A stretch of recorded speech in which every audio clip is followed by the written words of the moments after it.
Berapa banyak orang yang ingin hidup pada hari ini, tapi kemarin sore malaikat maut sudah mencabut nyawanya. Hari ini dia tidak lagi bisa hadir sholat Jumat. Dan andailah umur bisa ditambah, mereka amat sangat ingin ada bersama kita hari ini. Berapa banyak pula orang yang hari ini, jam ini sehat walafiat, tapi ada yang dicabut Allah dari dalam badannya. Ruhnya masih bersemayam dalam jasad, tapi yang dicabut adalah nikmat iman dan Islam. Tak ada lagi rasa takutnya kepada Allah, sehingga meninggalkan sholat Jumat ringan saja, seperti meninggalkan sandal di tepi jalan. Tak ada sedikit pun khawatirnya terkena azab kubur, tak ada takutnya pada azab neraka.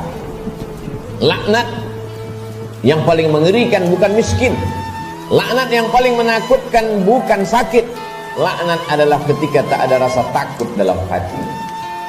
Maka ketika masih ada rasa cemas, rasa takut, bersyukurlah, berarti masih ada benih-benih iman dan Islam yang dipupuk, disiram dengan mendengarkan ceramah, tausiah, pengajian, khutbah, dan dia akan berbuah ketika dilaksanakan dalam bentuk amal saleh.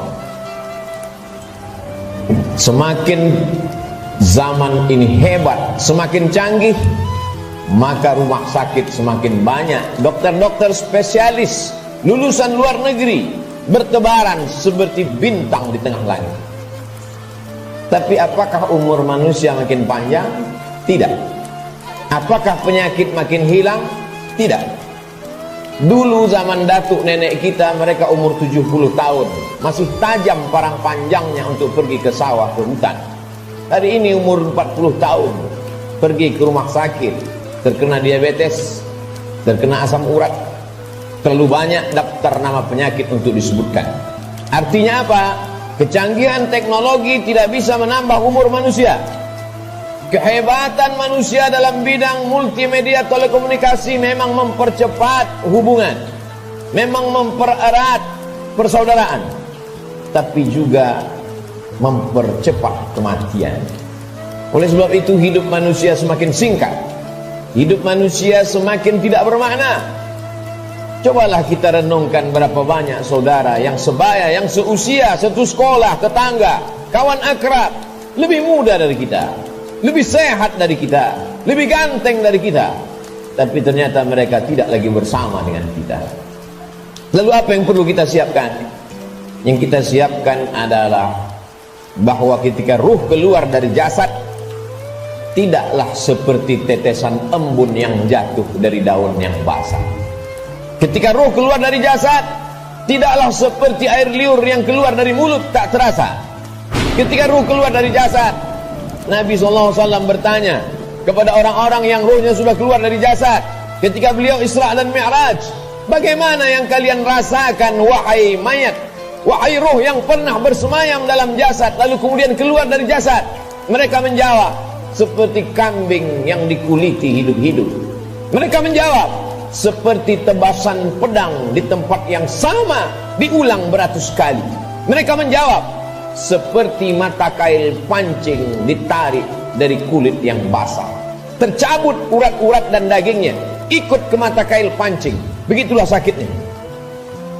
Lalu yang perlu kita siapkan, apa yang bisa meringankan sakaratul maut itu? Di antara yang bisa meringankan sakaratul maut adalah shadaqatus sirri tadfa'u mitatas su', sedekah menghilangkan mati su'ul khatimah. Selama ini kita diajarkan berdoa, Allahumma hawwin alaina fi sakaratil maut, ringankan kami waktu sakaratul maut ya Allah. Baik, doa bagus. Habis selesai salat meminta kepada Allah, Allahumma hawwin alaina fi sakaratil maut. Indah, cantik. Tapi ada yang lebih bagus lagi untuk supaya kita ringan waktu sakaratul maut, yaitu dengan cara bersedekah. Yang mewakafkan tanah masjid ini, yang mewakafkan semen, yang mewakafkan batu, kosen, jendela, tak tahu kita siapa namanya, tapi dengan sedekahnya itu dia sudah memperingan sakaratul maut. Sampai hari ini orang yang mati itu tidak pernah hidup lagi untuk bercerita kepada kita. Mimpi pun tak dapat kita pesan. Bolak-balik kita minta untuk bermimpi dengan datuk, ayah, emak, tak dapat berjumpa dengan mereka. Andai pun berjumpa dalam mimpi, tak pula dapat kita membuat pertanyaan-pertanyaan yang sudah kita sediakan sebelum tidur. Satu-satunya cara hanya dengan menyebut, membaca, mengingat hadis-hadis Nabi Muhammad sallallahu alaihi wasallam. Dan itu adalah iman. Hari ini orang sedang krisis dengan iman. Dia tidak lagi percaya. Mana itu alam akhirat? Mana itu alam barzah? Mana itu roh? Aku tidak percaya kepada yang tak nampak. Aku tidak percaya kepada yang tidak terlihat. Yang aku percaya hanya yang bisa aku pegang dengan tangan, yang bisa aku rasa dengan lidah, yang aku tatap dengan mata, yang aku dengar dengan telinga. Begitu sombongnya manusia berkata, mana itu? Mana dia? Mana yang tidak nampak itu? Tapi ketika kematian datang, adakah yang bisa melihat kematian? Percaya, mati. Tak percaya pun mati. Percaya dan tak percaya, semuanya akan mati menghadap Allah Subhanahu wa ta'ala. Silakan tidak percaya. Mau menjadi kafir, silakan. Mau menjadi orang munafik, silakan. Mau menjadi Abu Jahal, Abu Lahab, silakan. Mau menjadi Qarun, Fir'aun, silakan. Fir'aun mati, Abu Jahal mati, Qarun pun mati. Semua yang tidak percaya mati, dan semua yang percaya menghadap Allah Subhanahu wa ta'ala. Kelak kita semua akan merasakan sakratul maut itu. Bila ada orang yang sudah meninggal dunia, jangan terlalu habis air mata diteteskan untuk mereka. Mengapa demikian? Karena mereka yang sudah mati itu merasakan tiga. Mereka sudah melihat malaikat maut, mereka sudah merasakan sakratul maut, dan mereka sudah mendapatkan husnul khatimah. Bagi yang beramal soleh, adapun yang larut dalam kesedihan, menangis sampai tak bertepi, sesungguhnya engkau termasuk orang-orang yang mubazir. Innal mubazirina kanu ikhwanas syayatin. Orang mubazir saudara setan. Menangislah karena usia yang lalu tak dapat diulang kembali. Menangislah karena masa-masa muda yang diisi dengan dosa tak dapat diminta ampunannya kepada Allah. Ainani, ada dua mata, la yamassuhuman nar, yang tidak akan terkena azab api neraka.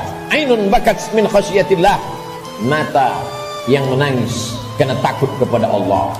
Bulu mata, alis mata yang pernah terkena tetesan air mata, maka itu akan selamat dari azab neraka jahanam. Ainun tahrusu fi sabilillah, mata yang berjaga di tengah malam, menjaga Masjidil Aqsa, takut dirampas oleh tentara Israel. Pejuang-pejuang fi sabilillah, itulah mata yang selamat dari azab Allah Subhanahu wa ta'ala. Setelah mati menghadap Allah, bebas dari sakratul maut, mereka adalah orang-orang yang mati syahid. Orang mati syahid itu tidak merasakan empat, tidak merasakan sakratul maut. Sakratul maut mereka seperti cubitan pada kulit yang lembut. Mereka tidak merasakan azab kubur, mereka tidak merasakan hisab. Mereka langsung masuk ke dalam surga Allah Subhanahu wa ta'ala. Wala taqulu liman yuqtalu fi sabilillahi amwat. Jangan kau katakan mereka yang mati syahid itu mati. Bal ahya, mereka hidup. Walakin la tash'urun, kamu yang tak dapat merasakannya. Setiap muslim mesti berniat mati syahid. Andai dia tidak mati syahid, maka niatnya menyampaikannya.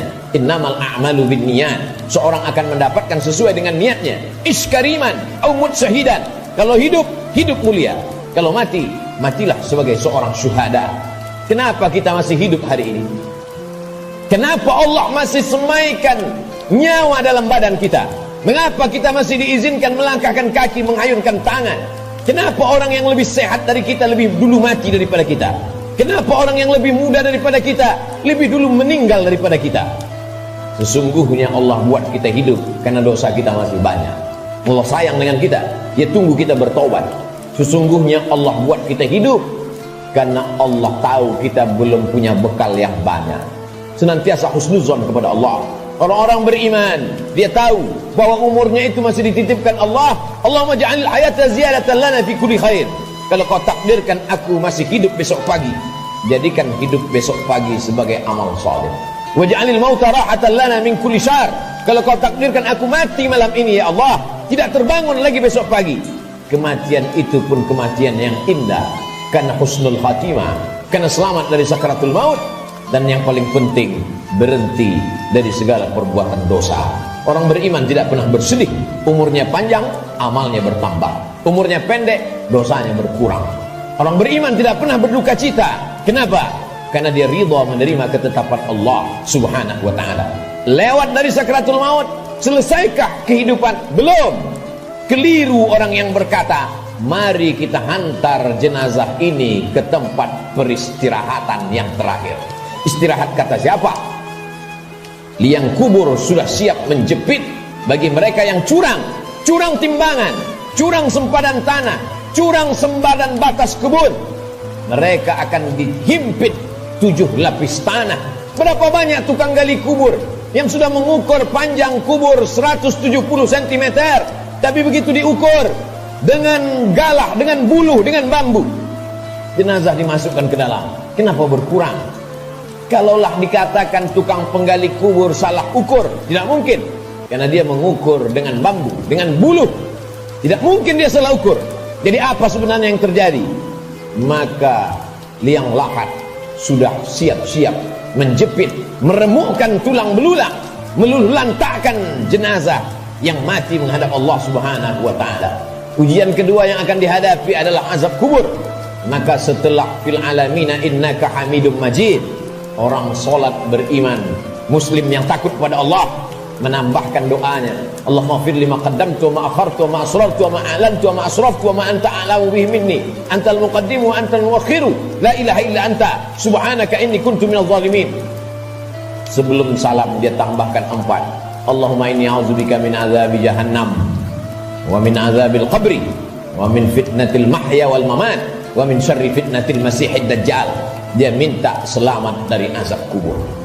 Setiap kita yang melewati kubur dalam perjalanan panjang kami dari Pekanbaru ke pedalaman suku Talang Mama, lalu kemudian singgah sebentar di masjid rumah Allah pada hari Sayyidul Ayyam, akan kembali lagi melewati kubur. Apa yang kami katakan? Assalamualaikum ya ahlad diyar minal mu'minin wa inna insyaallah bikum lahiqun yarhamullahul mustaqdimin wal mustakhirin nas'alullah lana wa lakumul afiyah. Apa yang kita mintakan orang yang dikubur itu? Bukankah mereka sudah mati? Orang yang hidup kita ucapkan Assalamualaikum, selamat anakmu, selamat keluargamu, selamat rumahmu, selamat hartamu, selamat sawitmu, selamat karetmu, selamat kebunmu, selamat dagangmu, selamat rukomu, selamat rumah makanmu. Tapi untuk orang yang sudah mati, apa yang kita ucapkan? Kenapa ada selamat untuk orang mati? Maka sesungguhnya salam pada orang mati di liang kubur adalah Assalamualaikum ya ahlal kubur, selamat kalian dari azab kubur. Hadisnya sahih, diriwayatkan oleh Sayyidatuna Aisyah Ummul Mukminin. Wahai Aisyah, kata Nabi SAW, kalau engkau lewat di kubur, mulutmu jangan diam saja, ucapkan salam, Assalamualaikum ya ahlad diyar, selamat bagi kalian. Selamat apa? Selamat dari azab kubur. Jangan pernah mulut ini berhenti meminta selamat dari azab kubur.